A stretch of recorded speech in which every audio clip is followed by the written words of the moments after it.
There's a common storyline that says when Jesus died, he died all alone.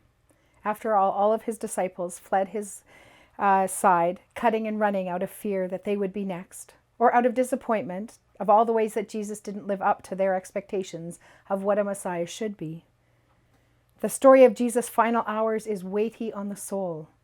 The soldiers who were there, not content just to carry out their terrible assignment to make sure that Jesus was in fact crucified, they also made sport of Jesus. They didn't have to mock him. They didn't have to dress him up in that purple robe or wrap that awful crown around his head, making him look like a pathetic imitation of Caesar, all so that they could humiliate him some more. They didn't have to hit him or spit on him. They didn't have to offer him vinegar when he said that he was thirsty, even making a mockery of the last need that he ever expressed in his life. He had been condemned to death already. There was no reason to destroy his humanity in that way, making him more like a thing than a person. And yet there's Jesus with these twisted soldiers drunk on their own power to make someone already condemned feel like they need to suffer further humiliation. But it wasn't just the soldiers either. Whatever picture you might have in your mind of a cross on a hill far away, it just wasn't like that. We know. We were there. The cross was right up close, right along the pathway that people used to get out of the city. Crucifixion was a punishment used to make an example of people. It wasn't the kind of punishment that you might receive for a small offense like petty thievery or property crime. It was a punishment for those who got ideas above their station, people who wanted to change the world, who wanted to overthrow oppressors and rise up. The very clear message of crucifixion, one of the most awful and painful methods of torture that was ever devised by the Romans, was watch out, you might be next. So they didn't place their victims on a hill far away. They put them along those footpaths, the footpaths that were guaranteed to draw the most pairs of eyes. And those people who passed by that day, all those pairs of eyes, all those people who were walking out of the city of Jerusalem, they hurled insults. Our precious Jesus hung there, already suffering unfair punishment that he'd been made to bear, and they walked by and they humiliated him as he hung. The propaganda worked. They believed that Jesus had deserved the punishment he'd gotten, and they tried to diminish him with their cruel words. They talked all about how he could talk a pretty big game when it came to faith working miracles, like faith to move mountains, but now here he is hanging on a cross, and he's totally, absolutely unable to save himself. This is what comes of your teachings, they hurled. This is what comes of your belief in God. You can't even save yourself, let alone anyone else.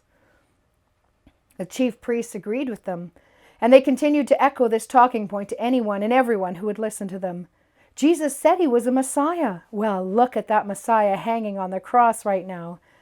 And so they continued to heap humiliation on his head. After everything they had done to secure his fate, to find those absurd grounds on which to arrest Jesus, to whip up the crowds into a frenzy, to coerce Pilate into agreeing to their plan, they didn't stop at just getting what they wanted.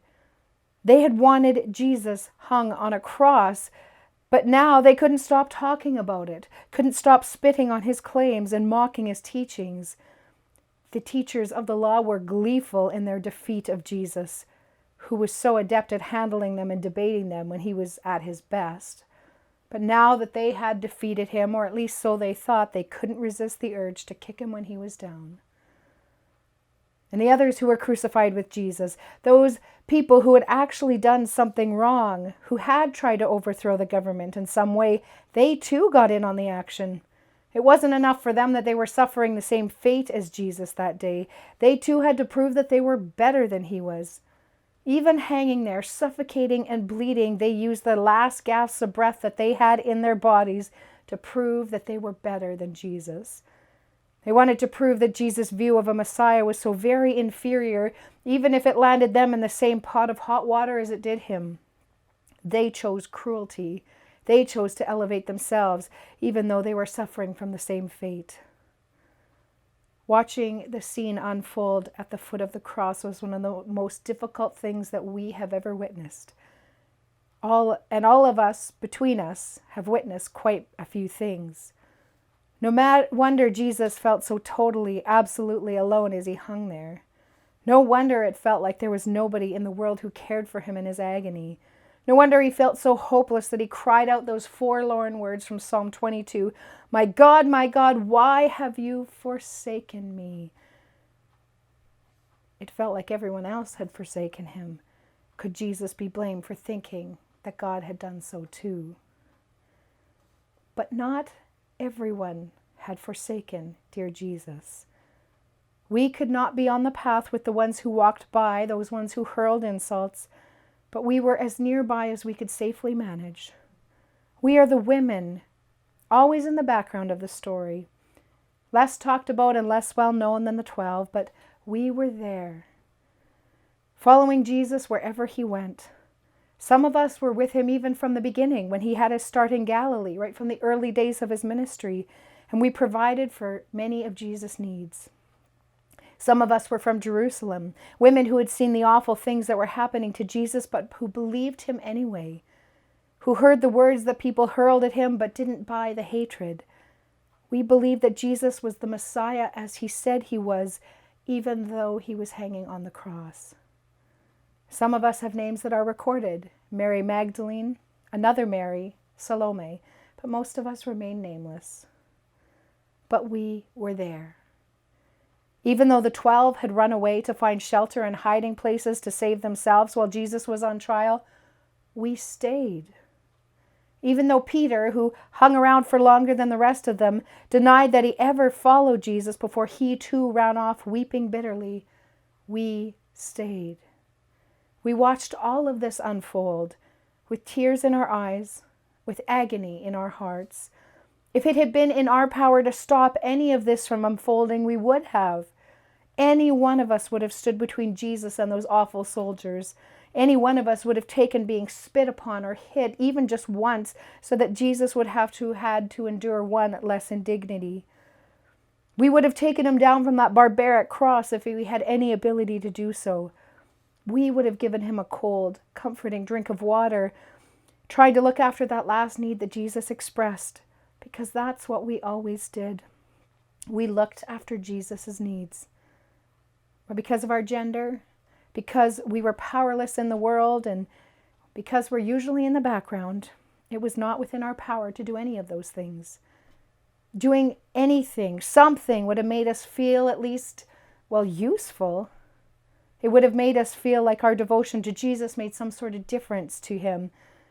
Perhaps you too have had the feeling of wanting to take away the pain of someone you love, even if it meant taking it upon yourself so that their suffering would be lessened or eliminated.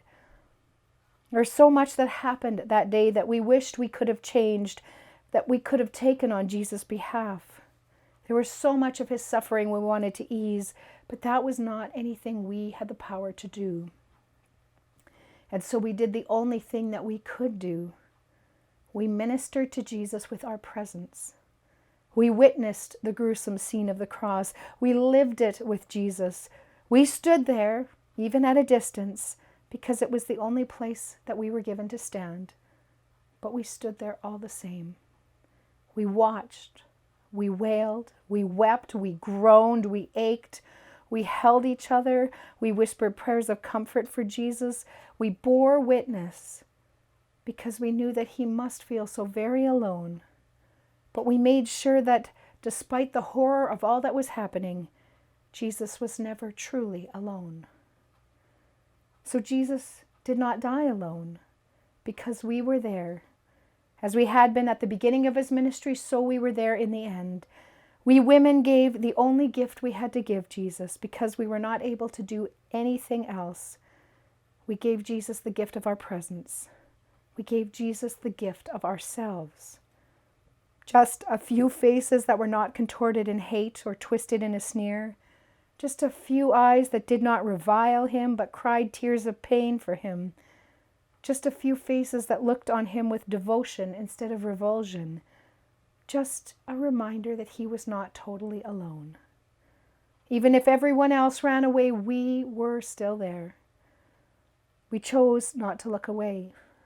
Brokenhearted though we were as we witnessed that evil directed towards someone that we all loved. But none of us wanted to be anywhere else in the world that day because our dear Jesus had no one else in the world. But he did have us. We were there witnesses to the horror of the cross, holding Jesus in the only way we could, in our tears, in our prayers, and in our hearts. So Jesus did not die alone. We heard him crying out, and we cried out with him. We stood there even when the skies grew dark, and we watched. We kept vigil with him until he breathed his last. It is not much in the grand scheme of things, but it is all we could give him. In Jesus' last hour, he was mostly alone, but not quite, because we were there.